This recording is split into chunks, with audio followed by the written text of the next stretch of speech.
প্রধানমন্ত্রীর নির্দেশনায় নিরাপত্তা বলয়ে দেশের তেল ডিপো। শুনলেন নিউজ এক্সপ্রেস ট্রেন্ডিং বাজ শিরোনাম, এবারে বিস্তারিত। সাফেরাচ্ছি আমি তামান্না শারমিন। জাতীয় জ্বালানি নিরাপত্তা নিশ্চিত করতে দেশের গুরুত্বপূর্ণ তেল ডিপোগুলোতে নিরাপত্তা ব্যবস্থা জোরদার করা হয়েছে। মাননীয় প্রধানমন্ত্রী তারেক রহমানের নির্দেশনার প্রেক্ষিতে জ্বালানি অবকাঠামোর সুরক্ষা নিশ্চিত করতে সমন্বিত নিরাপত্তা কার্যক্রম জোরদার করা হয়েছে বলে সংশ্লিষ্ট সূত্রে জানা গেছে। সরকারের এই উদ্যোগের অংশ হিসেবে দেশের প্রধান তেল ডিপোগুলোতে নিরাপত্তা ব্যবস্থা শক্তিশালী করা হয়েছে এবং গুরুত্বপূর্ণ এসব স্থাপনার সার্বিক নিরাপত্তা নিশ্চিত করতে নিরাপত্তা বাহিনীর উপস্থিতি বৃদ্ধি করা হয়েছে। এর ফলে তেল সংরক্ষণ, লোডিং ও সরবরাহ কার্যক্রম নির্বিঘ্নভাবে পরিচালনা করা সম্ভব হবে বলে সংশ্লিষ্টরা আশা করছেন।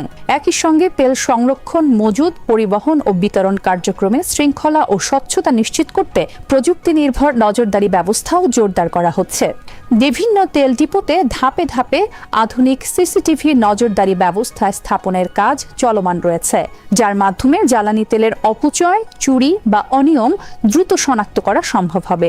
সংশ্লিষ্টরা জানান, সাম্প্রতিক পরিস্থিতিতে জ্বালানি তেলের চাহিদা বৃদ্ধি এবং সরবরাহ ব্যবস্থা স্বাভাবিক রাখতে গুরুত্বপূর্ণ ডিপোগুলোর নিরাপত্তা জোরদার করা অত্যন্ত জরুরি হয়ে ওঠে। সে কারণে সংশ্লিষ্ট কর্তৃপক্ষের সমন্বয়ে নিরাপত্তা ও নজরদারি ব্যবস্থা শক্তিশালী করার উদ্যোগ নেওয়া হয়েছে।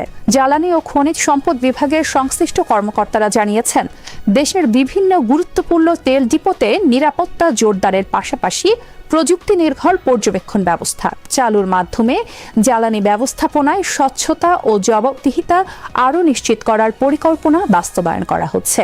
সংশ্লিষ্ট মহল মনে করছে, এই সমন্বিত উদ্যোগের ফলে দেশের জ্বালানি অবকাঠামো আরও সুরক্ষিত হবে এবং জাতীয় জ্বালানি নিরাপত্তা নিশ্চিত করতে এটি গুরুত্বপূর্ণ ভূমিকা রাখবে। আজ এই পর্যন্তই, আবারও দেখা হবে নতুন কোনো বিষয় নিয়ে। সে পর্যন্ত ভালো থাকুন সবাই।